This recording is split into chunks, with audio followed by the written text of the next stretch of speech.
Le projet que nous allons vous présenter aujourd'hui, c'est un projet en collaboration qui a été porté par ICF Atlantique Habitat. C'est un projet qui se situe à Caen. Et il y a 72 logements collectifs et intermédiaires. Un projet qu'on a réalisé avec la maîtrise d'œuvre Fabienne Keller, présente paysagiste, OTE Ingénierie. Et nous-mêmes, l'agence Arcam, l'agence française, architecte sur le projet. C'est un projet qui a fait l'objet d'une reconversion urbaine. En fait, il y a eu un enjeu de reconversion urbaine importante. Et l'envie d'ICF aussi était de redonner un cadre de vie plus agréable sur cette unité foncière importante là dans ce site qui enclavait une partie de ce quartier sur Caen. Donc, hop, c'est là. On a plusieurs thèmes importants sur ce projet. Un cœur d'îlot paysager, libéré des fonctions qui étaient, on va dire, peu occupées ou des mauvaises fonctions comme la voiture, mais il y avait quand même des usages existants importants et sur lesquels on a travaillé avec Fabienne dessus, donc elle vous les développera. Un mail piéton pour connecter en fait ce quartier qui était, comme je vous l'ai dit, enclavé. Donc on a retravaillé la création d'un mail piéton. L'envie d'ICF était d'avoir des typologies différentes, donc du collectif et de l'intermédiaire, pour avoir une proposition assez large aux usagers. Des logements dans les hors standards, on va vous les présenter pourquoi on dit hors standard, et des espaces extérieurs privatifs généreux, une gestion de la parcelle, des eaux pluviales, des matériaux qui sont sur site importants. Ça, c'était important pour nous, maîtrise d'œuvre, de développer ces sujets. Donc, un site à l'origine, l'unité foncière, sur cette unité foncière d'ICF, il y a à peu près 350 logements. Nous, on en a réalisé 72. C'est une seconde tranche. Dans la première tranche, il y en a eu 71 qui ont été réalisés le long de la voie.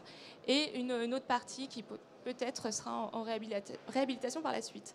Donc à l'origine, on voit bien un cœur d'îlot plutôt utilisé par des voitures et stagnantes. Mais d'autres usages... Oui, sachant que d'autres usages, dès nos premières visites, on a pu observer qu'il y avait d'autres usages bien plus valorisants, comme notamment, on a trouvé des étendoirs à linge. Donc, c'est des choses qui se pratiquent encore dans les espaces collectifs qui sont très, très intéressants. Il y avait également une pratique par les résidents de jardinage de pieds d'immeubles. Et on peut le voir au fond, un petit banc. Il y avait un peu de convivialité quand même et d'utilisation des espaces, malgré cette présence forte de la voiture et puis d'espaces verts qui avaient un peu vécu et qui étaient donc un peu plus sommaires. Donc là, on peut faire un avant-après. Donc ça, c'était l'avant avec ce parking, cet espace de parking, et le travail en cœur d'îlot qui a été important pour nous de retravailler. Alors bien sûr, ces usages préexistants ont été intégrés dans le projet de réaménagement, notamment de ce cœur d'îlot, en les valorisant autant que possible, et tout en aménageant un espace assez tranquille, assez intimiste, pour préserver la quiétude, notamment des espaces et des logements qui sont en rez-de-chaussée. Donc un cœur d'îlot très végétal, assez apaisé, par opposition à ce mail traversant dont on parlera tout à l'heure. Le mail traversant, qui connecte deux grandes rues quand même importantes du quartier. Et ICF a permis en fait cette traversée à tous les habitants autour, pas uniquement à ceux qui habitent dans la résidence d'ICF. Donc ça a permis de désenclaver cet îlot en cœur de quartier, et un mail, on peut dire un mail piéton habité, parce qu'on est venu y installer le logement intermédiaire. Et d'un point de vue paysager, donc pour affirmer ce côté traversant et un peu plus important de cette circulation, le mail est longé par une grande noue d'une emprise de 5 à 6 mètres qui affirme vraiment un peu l'importance de ce chemin. Et le côté linéaire et dynamique aussi accompagne ce mail, sachant que les logements intermédiaires qui justement habitent ce mail sont desservis par des petites sentes dont le traitement est tout de suite dans un registre beaucoup plus domestique, avec cette traversée de nous par un petit ponton qui fait un peu seuil et qui du coup met à distance aussi les logements et les espaces extérieurs à usage privatif, puisque tous ces logements ont des petits jardins ou des balcons. Donc là, on parlait de différents types d'habitats souhaités. Donc il y a l'intermédiaire et le collectif. Donc il a été privilégié un habitat collectif le long de la rue, en continuité avec la première tranche. Mais cet habitat collectif, on l'a voulu à l'espace pour le piéton ouvert. Donc quand on dit ouvert pour le piéton, c'est-à-dire qu'on ne veut pas qu'il traverse une rue avec un mur.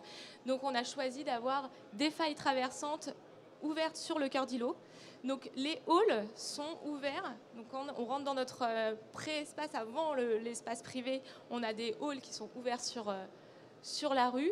On a ces accès où on voit le cœur d'îlot. Donc ça, c'est important de se dire on est appelé par un cœur d'îlot végétal et on peut avoir cette visibilité plus cadencée et plus rythmée sur la rue. Je vous rassure, depuis, il y a des plantations en pied d'immeuble. Hein. Ah oui. C'est un petit peu moins sommaire. Là, on est à l'inverse, on n'est pas sur la rue, donc on est un peu plus ouvert avec des espaces de balcons généreux sur le cœur d'îlot. On a travaillé l'angle qui est visible depuis l'arrivée de la rue et de la gare. En fait, quand on descend de la gare, il y a une rue à prendre et on voit ce pignon qu'on a largement ouvert avec des balcons qui donnent des vues sur Caen. On voit tous les clochers de Caen depuis ces balcons, c'est assez agréable. Et on peut dire à l'opposé, mais ce n'est pas vraiment à l'opposé, c'est en complémentaire. On a des intermédiaires, dont des logements plutôt de type maison, maisonnette, avec un niveau rez-de-chaussée où il y a un logement, un niveau R+1 avec un autre logement. On est plus dans la maison, à l'échelle, on va dire, un peu plus humaine, je ne sais pas, domestique plutôt. Donc tout ce travail de petites maisons intermédiaires avec l'espace paysager important devant qui met à la fois une mise à distance avec le mail piéton où tout le monde traverse, mais ils ont leur espace de jardin. Là également, le travail... Oui, alors il se trouve que cette opération était la deuxième tranche d'une première partie sous une autre maîtrise d'œuvre et on a pu profiter du décalage de réalisation des espaces extérieurs pour travailler nous en tant que paysagistes sur les deux parties et développer une cohérence de traitement d'un point de vue végétal et assurer aussi des continuités de circulation tout en gardant une logique un peu de typologie et de seuil pour bien faire comprendre aux piétons quand est-ce qu'on est sur un espace vraiment traversant et quand est-ce qu'on entre dans un cœur d'îlot avec une fonction, on va dire, un petit peu plus collective liée à la résidence. Donc on voit que les espaces commencent à être pris et être utilisés. Là également, le travail de petites placettes avant de rentrer chez soi, toujours avoir des espaces un peu tampons et ne pas être focus rentrée. Donc là, à l'arrière des intermédiaires. Ensuite, quand je vous ai présenté, je vous ai parlé des logements hors standard. Pourquoi hors standard? Parce que, comme je l'ai dit au début, le projet, on l'a gagné en 2016. En 2016, donc on a eu, c'était avant le Covid, avant plein d'éléments, mais n'empêche que dans le programme, il a été demandé, ICF insistait sur le fait d'avoir des espaces généreux extérieurs, que ça soit une pièce. Donc c'est pas 1m40, c'est pas 1m80, on a 2 mètres de balcon de largeur, donc on peut y placer une table, on peut y placer d'autres choses et on a des beaux espaces. Donc ça c'était important pour ICF, pour le bailleur, d'avoir cet espace extérieur en plus. Mais alors là, on les voit, et pas uniquement pour les intermédiaires qui sont les mini-maisons. Là, on a vraiment un balcon sur les collectifs qui est généreux et qui peut être utilisés. Mais pas que. En fait, en tout cas les locataires d'ICF, ils ont une petite particularité aussi. On voyait que certains venaient, ils habitaient, ils faisaient un peu de télétravail, ils repartaient chez eux.